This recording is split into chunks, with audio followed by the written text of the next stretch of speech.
20h30, c'est parti pour un nouveau journal. L'actualité de ce jour, c'est la célébration de la journée mondiale de lutte contre le sida, une célébration qui a lieu cette année dans un contexte de Covid-19, le thème solidarité mondiale et responsabilité partagée.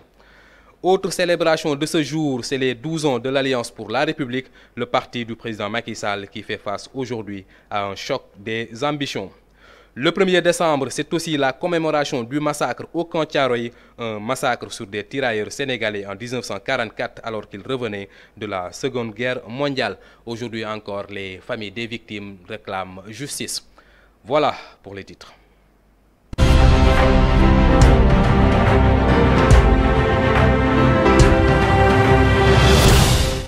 Bonsoir et merci de nous suivre dans ce journal. C'est la journée mondiale de lutte contre le sida, une journée internationale consacrée à la commémoration, à la sensibilisation, mais aussi au soutien aux malades victimes du sida, une célébration qui intervient cette année dans un contexte de Covid-19 avec comme thème solidarité mondiale et responsabilité partagée. Adama Faye. La journée mondiale contre le sida est organisée chaque 1er décembre dans le monde entier. Elle est le cadre de manifestations de soutien aux personnes vivant avec le VIH.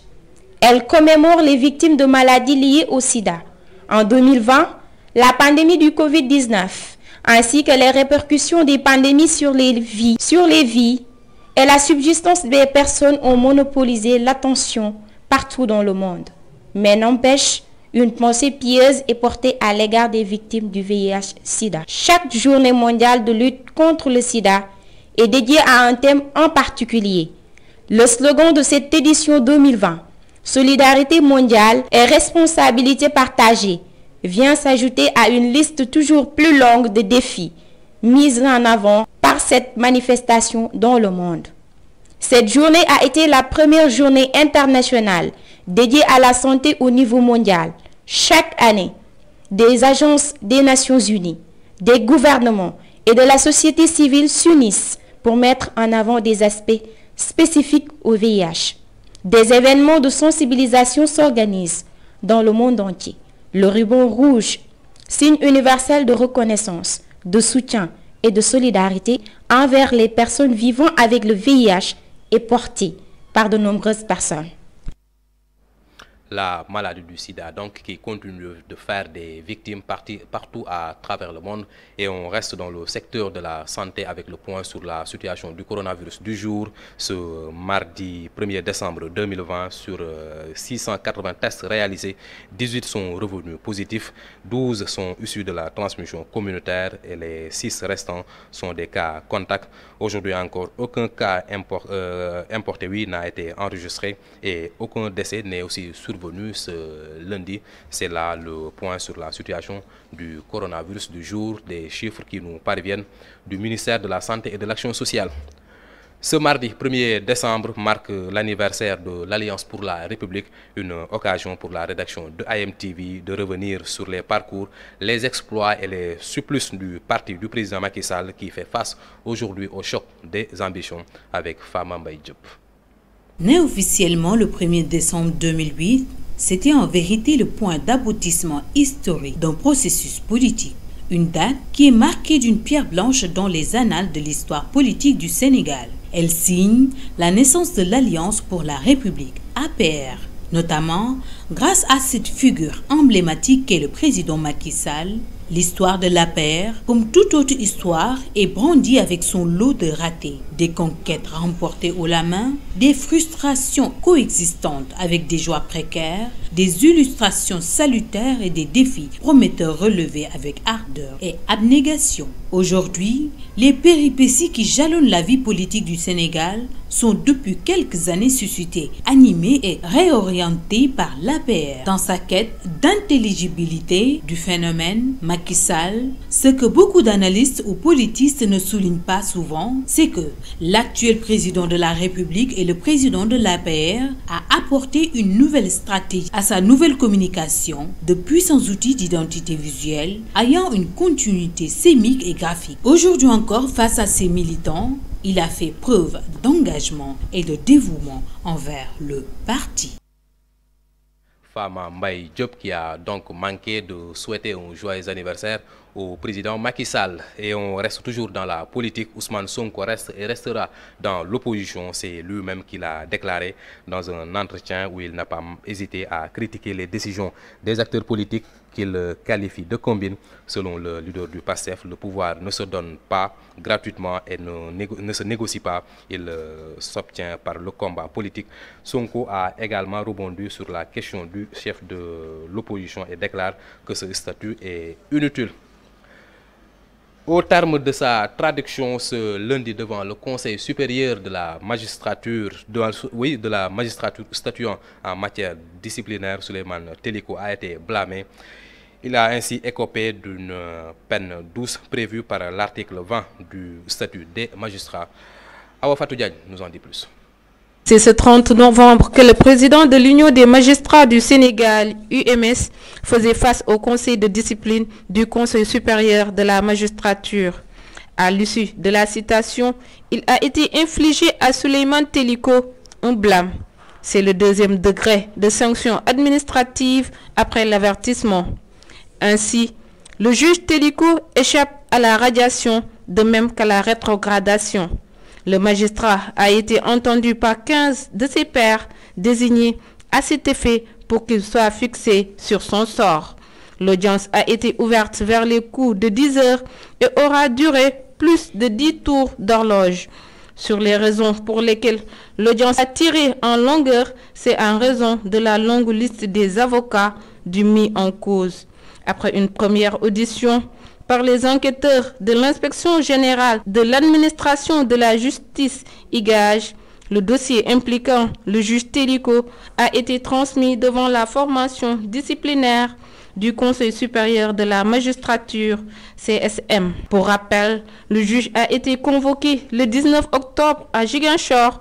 L'audience avait été reportée et ramenée à Dakar, où le juge Teliko sera entendu le 28 mai du même mois par le magistrat Assane Ndiaye, procureur général de la Cour d'appel de Ziguinchor. Celui-ci avait été désigné comme rapporteur. Quelques jours après, le dossier sera de nouveau transmis devant la Cour suprême où l'intéressé a été entendu hier sur sa dernière sortie médiatique sur l'affaire de la caisse d'avance de la ville de Dakar. Et puis sur la voie de dégagement nord, VDN traversée devient un véritable casse-tête pour cause des passages piétons à peine visibles et des conducteurs qui n'accordent pas la priorité aux piétons. Ces derniers se disent exposés et préconisent des solutions dans ce reportage de Bakary Sissé. C'est le sauve-qui-peut pour traverser d'une voie à l'autre alors que les passages de piétons existent bel et bien. Malheureusement, bon nombre de chauffeurs paraissent ne pas connaître l'utilité de ces passages de piétons et sont indifférents face à certaines priorités, ce qui provoque une grande insécurité routière. C'est un danger pour tout le monde parce qu'il faut patienter. Les voitures n'accordent pas trop d'importance aux piétons. Tout le monde est pressé. Voilà. C'est des cours que nous encourons tous les jours. C'est un problème de traverser tous les jours. Les chauffeurs ne laissent pas le temps aux piétons de traverser. Certains déplorent l'état de ces passages de piétons qui sont souvent presque invisibles et peuvent tromper la vigilance des conducteurs.